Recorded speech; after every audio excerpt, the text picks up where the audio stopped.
Hello everyone, welcome back to my channel. My name is Zach, and today we're going to be looking at the Ecomi price as per usual. We're going to be looking at right now. We can see actually, normally obviously I start off my videos looking at the Ecomi price here, and we can do that right now. It's 0.002969 on a low of 0.00201 and a high of 0.003173 now.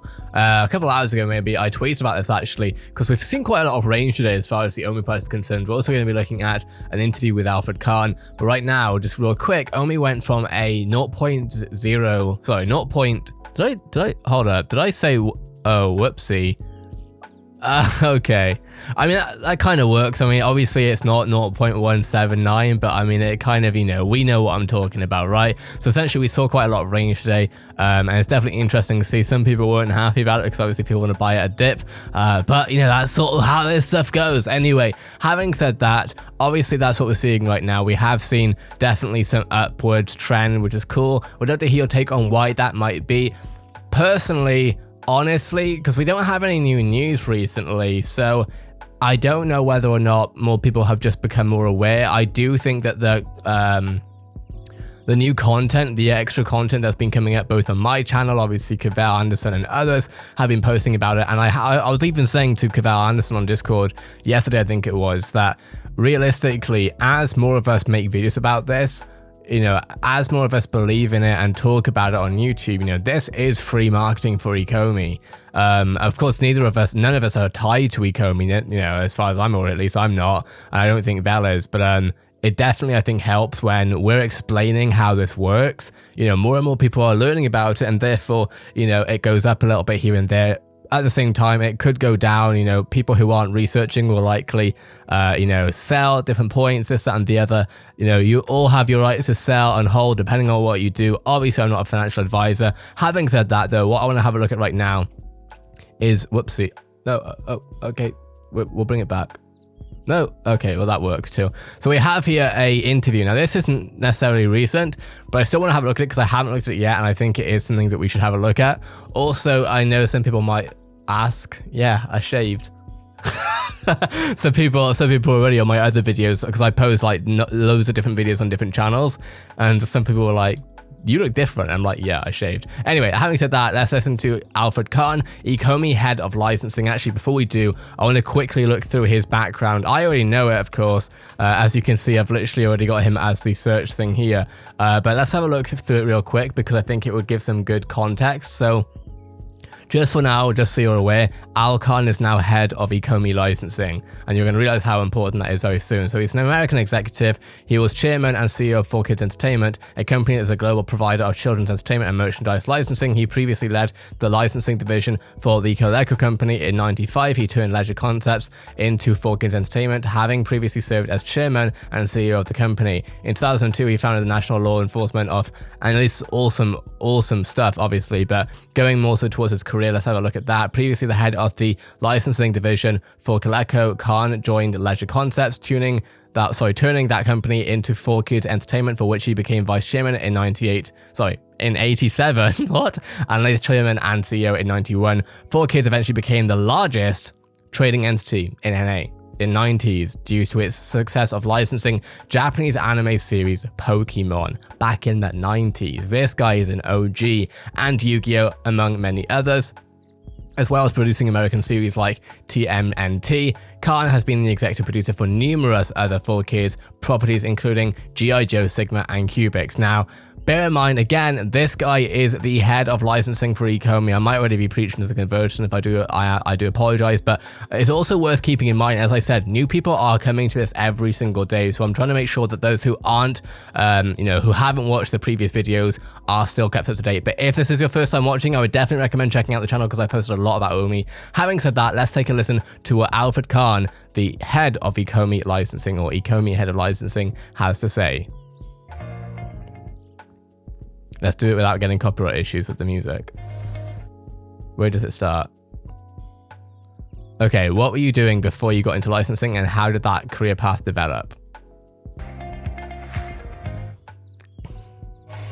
I was working as a toy buyer for a major department store chain, and I realized that so much of what we would be doing in terms of toys looked like... I feel the need to say that the audio quality Nothing against Ecomi, but that's not me, that's their video. My audio quality is fine. Like it would be coming from licensing. Sounds strange today because today everything's from licensing. But then there was not that many licenses. So I started out, like I said, into buying toys. Then I went to work for a toy company, which was called Coleco, and started to use what I believed was the appropriate licenses to develop a number of products for Coleco. And, again, at that time, there weren't a lot of big licenses, but we found one that was called Smurfs, and Smurfs became huge, and Coleco had the rights to that. We also looked at Strawberry Shortcake at that time and licensed that. We also looked at a lot of the television shows that were on television, like Happy Days or these comedies. So that showed me that this whole area in kids business was going to be influenced by licensing for a long time. So when I left Coleco, I started my own licensing company, which was 4Kids Entertainment, with the idea of developing more and more properties for children. Can you talk about some challenges you have faced in your career? Let's skip past the music. They're concerned about them. They're not sure if they're going to work. So it's very hard to establish sometimes something that's brand new. I mean, Cabbage Patch Kids, no one wanted that when we first started to show that at Coleco. They always thought it was crazy. They're one-of-a-kind dolls. They were expensive. They thought they were ugly. So there was a whole litany of backlash to that. So obviously it took us, have had strong marketing to go directly to the consumer so that the consumer would see that this was something, and then the consumer voted that this was incredible. I mean, when I found, Pocket Monsters in Japan, and I brought that out, changed the name to Pokemon, again, there was very little anime at that time that had been in this country. People didn't like the quality of the animation, they didn't understand the stories, so it took us quite a while, it took us 2 years to really get some traction on Pokemon. And then, of course, it became... That's crazy. Now it's still the #1 license in the world. So, anytime there's something new, it's challenging because the buyers and the retailers, they look at things they know, and they're not anxious to take chances and new things. So that's similarly today. There's so many things that we're wanting to do that are new that will require us to be clever because the old hierarchy won't necessarily want to embrace some of these new things. Have you ever licensed something that didn't work out? Interesting question. Oh, with every hit, you have a couple of misses. There's no question. And I think I had this idea, which I thought was going to be brilliant. If Cabbage Patch Kids worked as dolls, why couldn't we make them collectible fashion dolls like Barbie? So we ended up developing a whole line of 11.5-inch dolls that we made the sculpt to look like real kids. So some of the kids were beautiful, some of them were, not so beautiful. But the idea was, we called it the class of. The idea being that every year there'd be a new class, and the kids could collect their favorite members of the class. And so there were athletes, and there were cheerleaders, and there were all kinds of things. We thought this was the greatest thing we ever thought of, and we showed it to kids. We do disaster checks. We like to take things to kids and show it to them, not because we're looking to see if they like it, but they wanted to know whether or not they hated it, because that's the problem. You never know, even if they like it, will they buy it? You don't know, because you're researching it a year or two out. So we showed them this, and they hated it. They thought this was the stupidest idea they ever saw. And it's funny, when you start to probe them for why they didn't like it, well, they didn't like anything that wasn't beautiful. So the characters that were beautiful, like the beautiful blonde or the beautiful athlete, but the kids with braces or the kids that were a little heavy, at that time, they said, no, we're not going to play with those kids. What led you to join Ecomi? Okay. I think, first of all, David Yu, who's the founder, I've known for a long time. He was our licensee, our distributor for Pokemon and Yu-Gi-Oh cards in Australia and New Zealand. And his passion for collecting in my mind was, extraordinary. And I felt that the timing for a digital collectible was absolutely coming, because now it was not unusual for people to be collecting digital things, whether it be music, whether it be movies, or whatever it might be. And also you think about things like Crypto Kitty was starting to come up. You saw that, which went for so much money, and you think about it, it looks like nothing.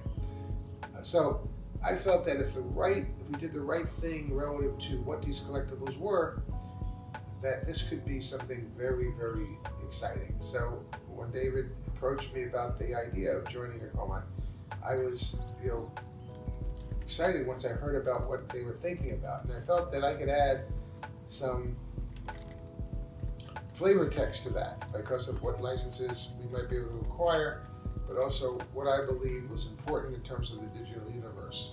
So with that in mind, I decided to come on board.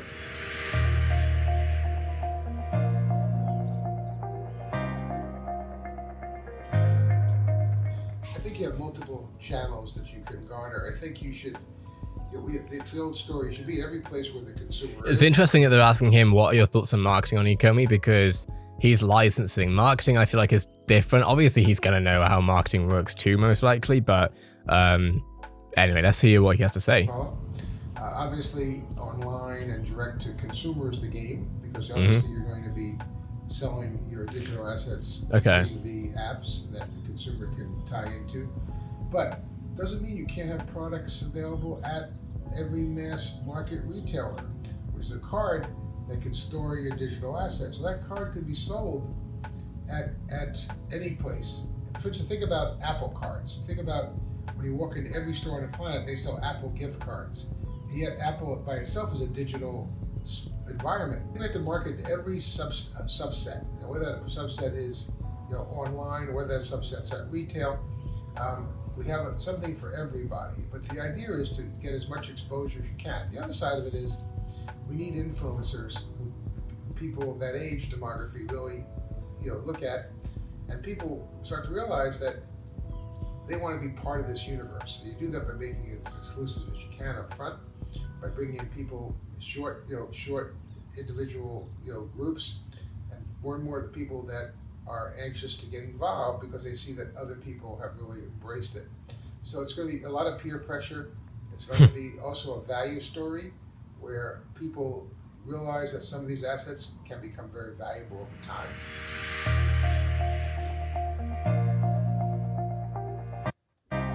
Stop with the corpo music, Ecomi. Stop it. Look, eBay is starting a digital collectibles space. They wouldn't be doing it if they didn't feel this is going to be something valuable. No one is near what we're doing. We're going to be the first ones really in. Doesn't mean there'll be other people that'll be involved, but again, like anything else, we'll be first in, we'll establish a baseline, and then people will have to follow us. I really believe, and of all the things I've done, I remember when I first started with video games, again, digital universe, right? We started video games that was brand new, and yet, look what happened. And even today, video games are bigger than they've ever been. I mean, whether it be mobile games, or whether it be console games, and the interesting caveat, the thing that's really happening, everything's a digital delivery system, whether it be movies, whether it be television. Remember the CDs, remember VHS tapes, those things are gone. And yet you realize that. And that wasn't even that long ago, like, crikey. The digital delivery is so much more effective and so much more logical relative to how to get people to enjoy your products. I also think there's a lot more to this digital universe than just what we're talking about. We have ideas going forward that I'm not going to expose today, but they're really, amazingly exciting. How prepared is the licensing industry for the rise of digital ownership? That's a good question. Anything new is sometimes treated as being something that has to be proven. So there's a lot of necessarily, in some cases, ambiguity when they see something that's brand new and they don't know really what to do with it. They don't know where to put it, how they should handle it. And I think licensors in this area are incredibly interested, no question, and they're incredibly fascinated. And I think there's a lot of internal machinations that go on in these. The thing we also have to bear in mind, right, and I to be fair, Alfred hasn't had enough, like, I suppose, time to answer. Literally it's like 1 minute per answer pretty much, right? But when he talks about, people or licensors that are interested, also bear in mind, obviously, that that's from his anecdotal experience, potentially, which is Alfred Kahn. Most licensors will probably know who he is, and this is what Cavell actually said a while ago, is that, Alfred Kahn can pretty much, because of his history, because of his background, could pretty much get any license he wants just because of his name at this point, because he's such a legend within this world specifically. Companies as to what group should handle digital collectibles, or is it a video game group? Is it a traditional licensing group? So I think part of it's not necessarily us. It's actually possibly some of the licensors who have to determine who handles it and what they believe is important about it and how it's going to be, put inside what has generally been a physical universe. So you have to, figure out how that sort of, migrates out. Bruh. I've always been interested. This is going to sound very, very self-serving a little bit. I'm always interested in collecting things that I had something to do with. That's dope. I think I always have been interested. Also, first of all, I'm interested in art. I'm interested in history. So things that have historical references, I really find fascinating. I'm interested in things that come from outer space. I'm interested in dinosaurs. I'm interested in things of that ilk, which are really unique unto themselves. But I also then, sometimes I also like to look at things like I used to own Charlie Chan, which was a very famous movies in the 30s. And I went out and always looking for Charlie Chan comic books and Charlie Chan this and Charlie Chan that, because of the idea that we had this ability to do something with it. But I love things that really are unique. I love things that are really different, that people would find interesting. I have a lot of Cabbage Patch Kids, because why? Because we did it, but I really love the idea of things that are that have their timelessness in terms of their interests. They teach you something about where this planet was about, or about history. Okay, so quite a lot of information there. One thing I noticed that Alfred said was about direct-to-consumer, and I really hope, and I've said this before on this channel, but I really hope that I feel like there are definitely two markets here, and right now actually there are three, but I think the third might fizzle out a little bit or calm down, which is right now a lot of people who are buying VeVe NFTs are crypto people, and that's generally because crypto people are generally more plugged in towards NFTs for the nature of what NFTs are, right? Now, a lot of people I'm seeing, and I agree, right? A lot of people are saying that we need not just crypto YouTubers talking about this, we need the actual collectible YouTubers talking about this. We need the actual IP YouTubers talking about it. So rather than me talking about it, having someone who speaks on, DC or just general movie reviews, right? Film reviews, going over, especially if there's like a DC or Marvel or fantastical film YouTuber who does these reviews, who goes through collectibles, all that sort of stuff. That stuff is going to be really important. I don't agree that crypto YouTubers shouldn't be talking about it, because I think anyone talking about it is helpful. But I do believe that essentially we have the crypto people, and then we have collector people, right? Then there's the collectors who obviously a lot of this stuff is targeted towards. And then we have the mainstream people, the normies, I guess, the normal people. And what I mean by normal, obviously, anyone here can be normal. But what I mean by this is, there's one thing, someone being a nerd or a geek in collecting stuff, right?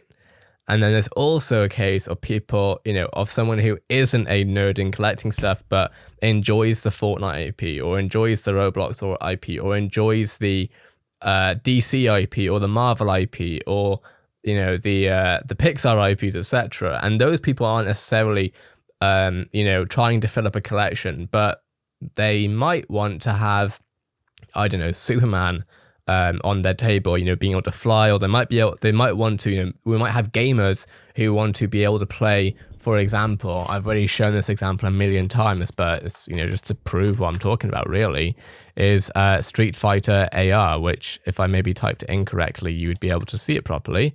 But if we have a look at, well, there's Vel. But if we have a look at Abhishek Singh's one, unhelpful. There are going to be people who want to simply be able to play Street Fighter in the street, in the backyard, in their living room, in their bedroom, whatever it is, right? Now, if you can't see gamers wanting to play this type of game, especially with wearable lenses, I can't really argue with that, right? I'm not someone to try and convince anyone for anything like that. But as you can see, right, these are different markets, different, and there will be some sort of overlap. But these are different demographics. These people who are playing this may not necessarily care about having the entire DC collection.